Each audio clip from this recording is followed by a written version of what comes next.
જે ભક્ત હતો ભગવાનનો, એણે થોડું મતલબ ઉતાવળમાં એવું કહી દીધું કે રાજા જે થાય હારા માટે થાય છે.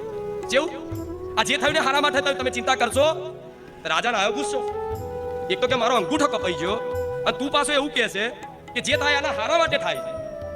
તે રાજાનું મગજ જ્યું ઉપરથી શું કીધું, જે થાય હારા માટે થાય છે, શું ચિંતા કરો છો? એનું ખોપરું જ્યું, મગજ જ્યું કે તું એક અંગૂઠો કપાઈ જાય, તું પાસે કહે છે હારા માટે થાય છે. મંત્રીને ઘાલી દીધો જેલમાં. હવે એ જેલમાં ગાલ્યા પછી થોડાક સમય, મહિના કે એકાદ મહિનામાં એ રાજા એકવાર ફરી મતલબ જંગલમાં નીકળ્યા હશે, એમને ઘોડે સવારી થઈ અને જોડે, અને એ દિવસે મતલબ રાજાને એવી ઈચ્છા હતી કે આ સેનાપતિ કોઈ સિપાહીઓ જોડે આવતા નહીં, બરોબર? તો કે વેશ બદલીને હું મારી જાતે હું ભ્રમણ કરવું છે. તો રાજા એક વેશ બદલી અને ઘોડે સવારી આખા એના વિસ્તારમાં નીકળ્યા.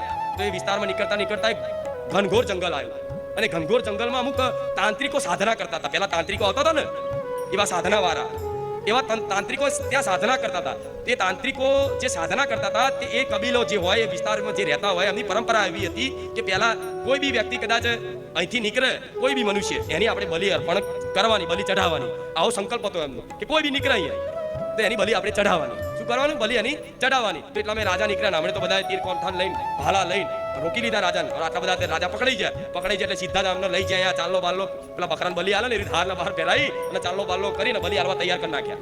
જે બી એ શક્તિ હોય એને બલિ આલવા માટે, બરોબર? તો બલિ આલવાના જતા આમ કરીને જેવું રાજાને એવું કે મરી ગયો.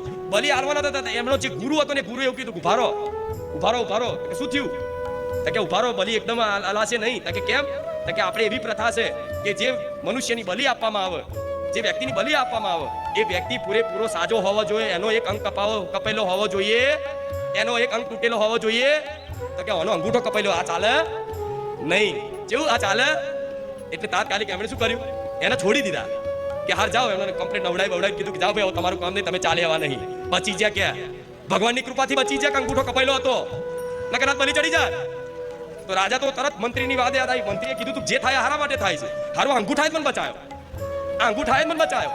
હવે તો રાજાએ તરત જ ખુશ થઈ, પ્રસન્ન થઈ અને રાજ દરબારમાં જઈને બધા સિપાહીઓને, સેનાપતિને, બીજા બધા મંત્રીઓને બોલાયા કે પેલાને આઝાદ કરી દો ને, એને મારી આગળ લઈને આવો, એનો ધન્યવાદ કહેવો છે, એના પ્રણામ કરવા છે.